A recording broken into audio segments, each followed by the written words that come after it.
রহস্যে রোমাঞ্চে ভরা সুন্দরবন, যেখানে গেলে আপনাদের দেখা হয়ে যেতে পারে রয়্যাল বেঙ্গল টাইগার বা বিশালাকার কোনো কুমিরের সাথে। তার সাথে রয়েছে জমজমাট খাওয়া দাওয়া ও প্রকৃতিকে প্রাণ ভরে অনুভব করার সুযোগ। এখনও কি ভাবছেন? চলুন আমার সাথে ঘুরে আসুন মামা বাড়ি থেকে। আরে না, এই শুধু আমার মামা নয়, এই মামা সবার মামা, দ্য রয়্যাল বেঙ্গল টাইগার। এই বৃহত্তম বনভূমি সুন্দরবন গঙ্গা ও ব্রহ্মপুত্র নদের মোহনায় অবস্থিত।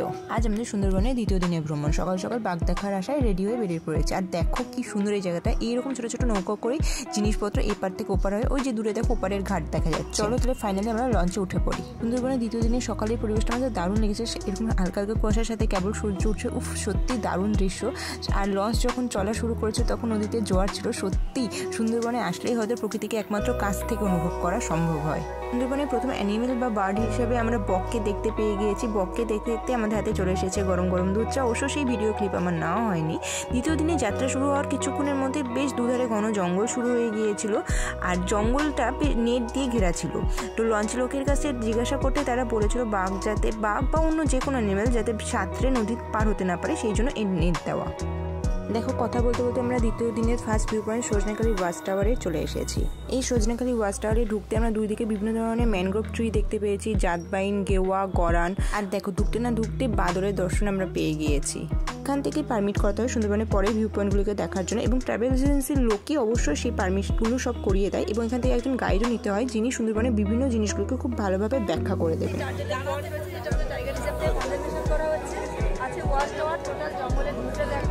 শুক্রবার নাকি সুন্দরবনের সমস্ত কিছু বন্ধ থাকে, তা আমি ঠিক জানি না, এটা শোনা কথা, তাই হয়তো এত ভিড় ওয়াচ টাওয়ারগুলোতে। আর ওয়াচ টাওয়ারগুলোর সামনে না কিছু স্ট্যাচু, বিভিন্ন রকম অ্যানিমেল রাখা ছিল, কিন্তু এই ভিড়ের কারণে আমরা সেখানে যাওয়ার সুযোগই পাইনি। এখানে একটা বিরল প্রজাতির কচ্ছপ রাখা ছিল, কিন্তু এই ভিড় আর এই ঘোলা জলের মধ্যে আমরা তা দেখতেও পাইনি। শুধু মনে হচ্ছিল কখন এখান থেকে বেরোবো। এখানে একটা ওয়াচ টাওয়ার আছে, সেখানে যাওয়ার রাস্তায় এরকম দুপাশে বিভিন্ন রকমের অ্যানিমেল রাখা ছিল। ফিশিং ক্যাট, মাড স্কিপার, কুমির রাখা ছিল। আর ওই যে দূরে দেখো কুমির ভাই শুয়ে সানবাত নিচ্ছে। প্রথমে আমরা ভেবেছিলাম ফলস, কিন্তু তারপর নড়াচড়া করে জানান দিল যে না, আমি রিয়েল। কুমির দেখে সত্যি মনটা ভীষণ খুশি হয়ে গিয়েছিল, আর বাঘ দেখার আশা আরও যেন অনেকটা বেড়ে গিয়েছিল। আর এই হলো সেই ওয়াচ টাওয়ার, যেখানে উঠলে আমরা বাঘ মামার দর্শন পেতে পারি যদি ভাগ্যে থাকে। দূরে একটা পুকুরের মধ্যে দেখতে পাচ্ছ, ওটা হলো মিষ্টি জলের পুকুর। সুন্দরবনের নদীর জল যেহেতু লবণাক্ত, তাই পশুরা মিষ্টি জল খেতে এখানে আসে, আর তখনই জীবজন্তুদের আমরা দেখতে পাই। বাট আমাদের ব্যাড লাক, আমরা কিছুই দেখতে পাইনি। আসলে এই ওয়াচ টাওয়ারগুলোতে উঠে যদি অনেকটাক্ষণ সময় থাকা যায়, তাহলে হয়তো কোনো অ্যানিমেল দেখা গেলেও দেখা যেতে পারে। আর দেখো কি বিশাল বড় মৌচাক এখানে।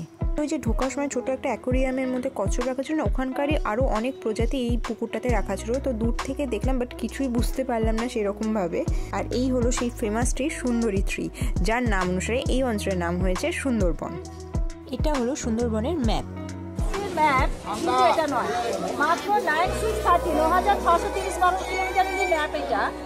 সুন্দরবনের 66% বাংলাদেশের মধ্যে, আর মাত্র 34% ভারতে আসে। খুলনা, সাতক্ষীরা, বাগেরহাট নিয়ে বাংলাদেশের সুন্দরবন, আর এই দেশের সুন্দরবন হলো 224 বর্গনা নিয়ে। সুন্দরবনের নিচের পাটটা পুরোটাই যেহেতু বঙ্গোপসাগরের সাথে কানেক্টেড, তাই সুন্দরবনের প্রত্যেকটা নদীর জলও লবণাক্ত।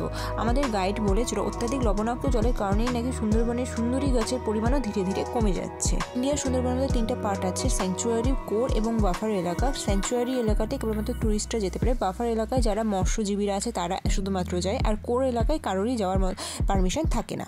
ফাইনালি আমাদের সজনেখালি ওয়াচ টাওয়ার থাকা শেষ, এবং সেখান থেকে বেরিয়ে আমরা লঞ্চের জন্য অপেক্ষা করছিলাম। দেখো কতটা পরিমাণ ভিড় এখানে। দেখো কৃষ্ণ নৌকা করে ডাব বিক্রি হচ্ছে। সাইকোলজিক্যাল ব্যারিয়ার এই জালটা কেন দেওয়া আছে, আমাদের গাইডটা ভালো করে বুঝিয়ে দিচ্ছিলেন যে কেন নেটটা দেওয়া আছে। আসলে সত্যি বলতে অন্যান্য জীবজন্তু বা বাঘের গায়ে এতটাই বেশি জোর যে ওই নেট ছিঁড়ে ফেলা তাদের পক্ষে কোনো ব্যাপারই না, কিন্তু এক্ষেত্রে নেটটা তাদের ক্ষেত্রে সাইকোলজিক্যাল ব্যাপার হিসেবে কাজ করে। তারা ভাবে নেটের কাছে গেলে তারা কোনো ফাঁদে পড়ে যেতে পারে বা তাদের কোনো ক্ষতি হতে পারে, এই জন্যই জঙ্গলের বাইরে নেটগুলো দেওয়া থাকে। এবার আমরা পৌঁছে গিয়েছি সুধন্যখালি ওয়াচ টাওয়ারে। এই ওয়াচ টাওয়ারে ঢুকতে প্রথমে একটা বনবিবির মন্দির আছে। এখানকার লোকেরা এই দেবতাকে ভীষণভাবে বিশ্বাস করে এবং শ্রদ্ধা করে। এখানে প্রচুর প্রজাতির গাছ ছিল, যারা গাছপ্রেমী তারা কোনোভাবে এই জায়গাটাকে মিস করবেন না। এখানে এই সমস্ত গাছই ম্যানগ্রোভ ট্রি, যার মেইন বৈশিষ্ট্য হলো জোয়ারের সময় এই গাছের হাফ জলের নিচে থাকলেও এরা পচে মরে যায় না। এখানে গাছের পাতার মধ্যে একটা মোমের আস্তরণ থাকে, তার ফলে জলে ডুবে গেলেও গাছটা পচে মরে যায় না। আর এটাই হলো এখানকার গাছের বিশেষ অভিযোজন। আর তার সাথে দেখা যায় জরায়ুত অঙ্কুরোদ্গম। এটা হলো খলসি গাছ। এই গাছের ফুল থেকে যে মধু তৈরি হয় সেটা হলো বেস্ট কোয়ালিটি এবং সবচেয়ে দামি মধু, এই জন্য একে হানি মেকারও বলা হয়। এখানে সুন্দরবনের বার্ডস ম্যামলস সম্বন্ধে বিভিন্ন রকম পোস্টারে অনেক কিছু লেখা ছিল। আর তাছাড়া এখানে একটা বেশ সুন্দর বসার জায়গাও ছিল। আর এই দেখো এখানেও একটা সুন্দরবনের ম্যাপ আছে। আর এটা হলো সুদর্ণখালী ওয়াচ টাওয়ার। আমার বাবা বলছিল ডিয়ার লটারিতে কারো টাকা বাঁধার মতো ভাগ্য থাকলে সে এখানে এসে এইটুকু টাইমের মধ্যে বাঘ দেখতে পাবে। তবে বাঘ দেখতে না পেলেও ওয়াচ টাওয়ারে উঠে সুন্দরবনে এই সুন্দর দৃশ্য দেখে সত্যি হলো মন খারাপ কিছুটা হলেও কমে যায়। এখানেও সেম একটা মিষ্টি জলের পুকুর আছে, যাতে কোনো বন্যপ্রাণীরা জল খেতে আসলে আমরা যাতে দর্শন পাই। এখানে তো জঙ্গলের মাঝে মাঝে গাছ কেটে কেটে পরিষ্কার করেও রাখা আছে, যাতে কোনো অ্যানিমালসের মুভমেন্টও আমরা সহজেই দেখতে পাই।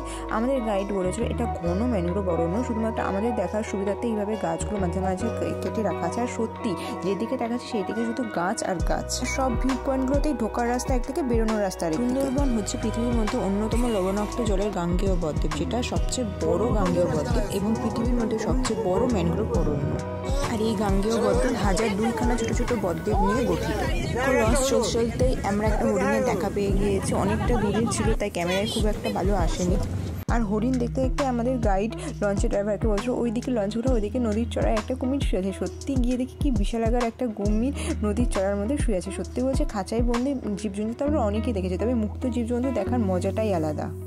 এবার আমরা চলে এসেছি দোবাকি ওয়াচ টাওয়ারে। সামনে যে লোকটা দাঁড়িয়ে আছে তিনি বলেছিলেন সেই দিন সকালেই 7:30 নাগাদ নাকি বাঘ দেখা দিয়েছিল, কিন্তু আমরা যখন যাই তখন বাঘের দর্শন আমরা পাইনি। আর আমার বাবা যেখানেই ঘুরতে যাক কেন সবসময় যেন একটা কিসের তারা। সত্যি বলতে বাবার এই তারাটা না থাকলে হয়তো জীবনে অনেক কিছু মিস হয়ে যেত, দেখতে পেতাম না। এই যে দেখো আবার তারা দিচ্ছে।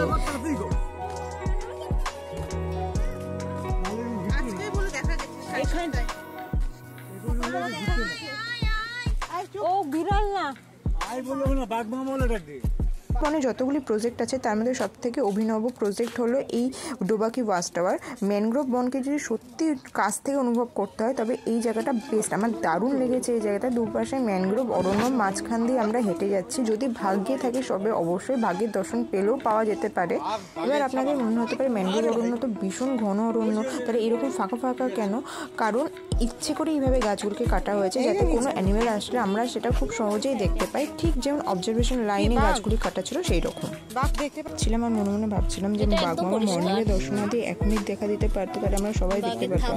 কিন্তু সত্যি বলতে মানুষ যেখানে সেখানে তো কোলাহল হবেই, আর এত মানুষের ভিড়ে তখন এই সময়গুলোতে হয়তো বাঘ সেখানে আসেই না। কিন্তু সত্যি বলছি এই ওয়াচ টাওয়ারটা অনেকটা হাঁটতে হয়। আমরা ডিসেম্বর মাসে গিয়েছিলাম, তবু এতটা রোদ যে মনে হচ্ছিল বাড়ি থেকে কেন একটা ছাতা নিয়ে গেলাম না। তবে মন খারাপের কোনো কারণ নেই, বাঘের দর্শন না পেলেও আমরা হরিণের দর্শন পেয়েছি। দেখো কি সুন্দর, ও নিশ্চিন্তে দাঁড়িয়ে দাঁড়িয়ে পাতা খাচ্ছিল, এত ভালো লাগছিল দেখতে। আর যেহেতু বাঘের থাবা দেখতে পেলাম তাতে আমরা এইটুকু নিশ্চিত যে হ্যাঁ এখানে বাঘ আসে বা এর নিচ দিয়ে বাঘ ঘোরাফেরা করে, কিন্তু মানুষের কোলাহল যেখানে সেখান থেকে তো বাঘ অনেকটাই দূরে থাকবে। আর এই হলো দোবাকি ওয়াচ টাওয়ার। দোবাকি ওয়াচার থেকে এত সুন্দর একটা ভিউ দেখা যায়, সত্যি বলছি আমার দারুণ লেগেছে। তোমাদেরও আমি সাজেস্ট করবো সজনেখালি সুধর্ণখালী ওয়াচ টাওয়ারে না উঠলেও এই দোবাকি ওয়াচ টাওয়ারে অবশ্যই উঠো এবং এই সুন্দর ভিউটা উপভোগ তোমরাও করো। আর ওই যে দূরে থাকা একটা পানকৌড়ি পাখি রোদে পাখা শুরু হচ্ছে, অ্যাজ ইউজুয়াল এখানেও আমরা বাঘের দর্শন পাইনি। দোবাকি ওয়াচ টাওয়ারে আমরা খাঁচায় বন্দি আর বন্যপ্রাণীরা মুক্ত, স্বাধীন।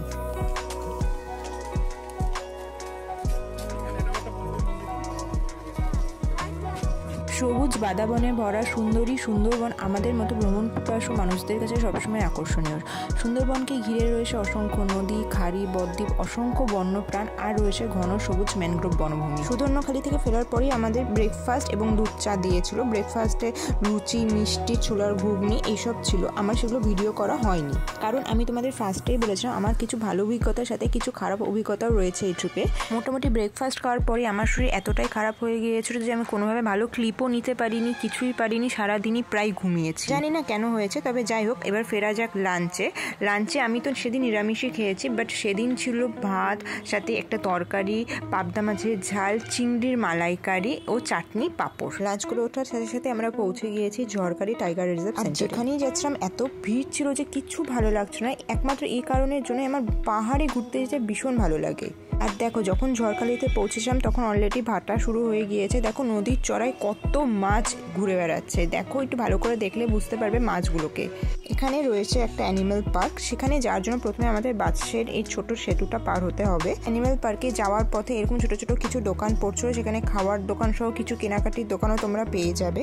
তবে আমি আমাদের ট্যুর গাইডের কাছে শুনেছিলাম বর্ষাকালে নাকি এই ভিউ প্লেসটা বন্ধ থাকে, তাই বর্ষাকালে এখানে এর ভেতরে আর কি ঢোকার কোনো অপশান থাকে না। পয়েন্টে আসার সময় আমার ভীষণ রাগ হচ্ছিল, কারণ এই ভিউ পয়েন্টটা দেখানোর কথা ছিল আমাদের 3rd দিন, আর আমাদের দেখিয়েছে এটা 2nd দিন। তো 2nd দিনে প্রায় 4টা ভিউ পয়েন্ট আমরা কভার করেছি। আর যেহেতু শরীরটা খারাপ ছিল সেই জন্য মনে হচ্ছিল না যে আরও ভিউ পয়েন্টে, তবুও জোর করে যাচ্ছিলাম, কারণ সুন্দরবন তো আর আমার বাড়ির পাশে নয় যে যখন খুশি গিয়ে দেখে আসতে পারবো, কি জানি আর কোনোদিনও আসা হবে কিনা, তাই কষ্ট করে হলেও একবার যাচ্ছিলাম। এই হলো সেই ওয়াইল্ড লাইফ অ্যানিমেলস পার্ক। এখানে প্রবেশ মূল্য মাত্র 30 টাকা। তবে এটাকে টাইগার রেস্কিউ ও রিলিজ সেন্টারও বলা হয়। এখানে অসুস্থ বাঘেদের নিয়ে এসে চিকিৎসা করা হয়, তারপর এখানে তাদের যত্ন সংরক্ষিত প্রজনন করানো হয়, তারপর বনে থাকার উপযুক্ত হলে তখন বনে ছেড়ে আসা হয়। শুধু বাঘ নয়, বনে বিভিন্ন রকম পশু পাখিরা অসুস্থ হলে এখানে নিয়ে আসা হয় এবং তাদের যত্ন সহকারে চিকিৎসা করে তারপর তাদের ছেড়ে দিয়ে আসা হয় বনে। আর দেখো এখানে আমরা ময়ূরকে দেখতে পেয়েছি, কি সুন্দর লাগছিল, তবে পেখম মেললে আরও ভালো লাগতো। আর এটা ছিল বাজ পাখি, দেখো অনেকগুলো বাজ পাখি, প্রায় 3টে না 4টে বাজ পাখি দেখা পেয়েছিলাম সেখানে। এখানে শুধু দ্য রয়্যাল বেঙ্গল টাইগার নয়, এখানে বাঘের পাশাপাশি কুমির, ময়ূর, ঈগল, বাদর, নানা ধরনের পাখি প্রভৃতি অনেক কিছুই দেখতে পাবে। আর ফাইনালি দ্য রয়্যাল বেঙ্গল টাইগারের আমরা দর্শন পেতে চলেছি। ওই যে দূরে দেখো নড়াচড়া করছে, তোমরা একটু ভালোভাবে দেখলেই বুঝতে পারবে রয়্যাল বেঙ্গল টাইগারকে। আমাদের সেফটির জন্য বাঘের খাঁচা অনেকটা দূরে আমাদের থেকে, তবে মনে হচ্ছে এই বাঘের খাঁচাটা কেন এত দূরে, আমরা বাঘটাকে তো ভালো মতো দেখতেই পাচ্ছি না। আমার ক্যামেরা কোয়ালিটি অতটাও ভালো না যে অতটা পরিষ্কারভাবে তোমাদের দেখাতে পারবো, তবে যতটা পেরেছি ক্যাপচার করেছি। তবে হ্যাঁ, তাকিয়ে থাকলে তোমরা বুঝতে পারবে যে হ্যাঁ বাঘ দেখতেও পাবে। আর এখানে প্রায় 3 থেকে 4টা বাঘ ছিল, একটা না দুটো বুঝি মেয়ে বাঘ ছিল আর দুটো প্রায় ছেলে বাঘ ছিল। আর সবার নাম ছিল সোহান, সোহিনী, এই টাইপের সব প্রত্যেকটা বাঘের নাম, বয়স, অনেক কিছু খাঁচার বাইরে আর কি পোস্টারে দেখানো ছিল। এই দেখো বিভিন্ন ধরনের পশু, গাছ সব মিলিয়ে মিশে জায়গাটা সত্যিই খুব সুন্দর। সত্যি বলতে এত কাছ থেকে কুমির না দেখে বাঘ দেখতে পেলে বেশি ভালো লাগতো, কারণ ডোবাকি ক্যাম্পে ঢোকার আগে আমরা খাঁচা ছাড়া কুমির দেখে এসেছি, তো এতটা কাছ থেকে বাঘ দেখতে পেলে সত্যি দারুণ মজা হতো। সরকারি টাইগার রেস্কিউ সেন্টারের এই বাইরের দিকটাতেই ছিল পার্ক, এখানে তোমরা বাচ্চাদের নিয়ে আসতে পারবে। যেমন আমার ওই পুচকি বুনুটা এখানে কি সুন্দর মজা করছিল, আর কত ধরনের ফুল গাছ লাগানো, দেখো সত্যি জায়গাটা দারুণ লাগছিল। আমার একটুকুও ইচ্ছা হচ্ছিল না সত্যি বলতে যে পার্কে গিয়ে বসে, কারণ সত্যি ভীষণ শরীরটা খারাপ ছিল। তো ফাইনালি আমরা বেরিয়ে পড়লাম আবার লঞ্চে ওঠার উদ্দেশ্যে। এই রেস্কিউ সেন্টারে ঢোকার রাস্তা একদিকে আর বেরোনোর রাস্তা একদিকে, মোটামুটি সব ভিউ পয়েন্টেরই তাই। আর এখান থেকে বেরোনোর পরেই মোটামুটি অনেক ধরনের দোকানপাট তোমরা দেখতে পারবা, কিছু কেনাকাটি জিনিসের দোকানপাট বা কিছু খাওয়া দাওয়ার দোকানপাট। আমরা কি ক্যাম্প থেকে বেরিয়ে ঝড়খালিতে আসার সময় গাইড আমাদের পঞ্চমখানি দেখিয়েছিল, একই রকমই দেখতে, তবে আমি দেখতে পাইনি কারণ এই সময় আমি ঘুমিয়েছিলাম আজ এই অবধি, কারণ রাতের ডিনার আমি করিনি। লঞ্চ থেকে নেমে ফ্রেশ হয়ে আমি ওই যে ঘুম দিয়েছি, উঠেছি পরের দিন মর্নিং। আমার ভিডিওটা ভালো লাগলে লাইক, শেয়ার, সাবস্ক্রাইব।